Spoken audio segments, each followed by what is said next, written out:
All right, now we're going to do a little bit more complicated graded wash. It's going to involve two different colors. We're going to do like a sunset sky. Same thing, we pre-wet our paper.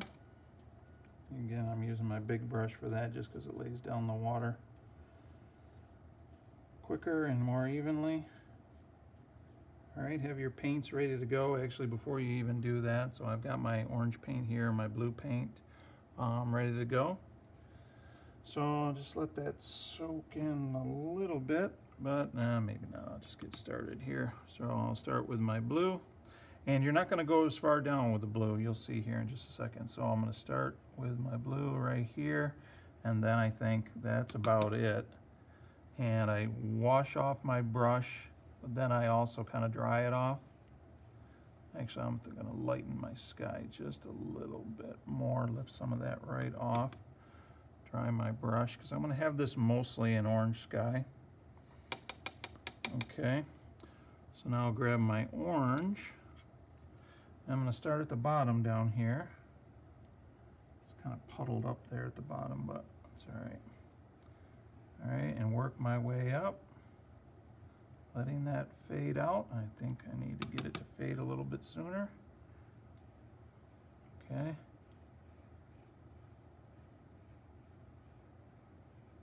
There we go. Oh, rinse out a little bit more. Just slightly. You want them to kind of just slightly integrate into one another. Something like that. I could probably do a little bit more blue. The blue can probably come down. Is it still wet enough?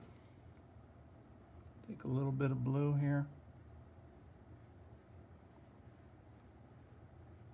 Take my blue down just a tad further. Let them overlap a little bit, drying off my brush, puddling up there a little bit. There you go.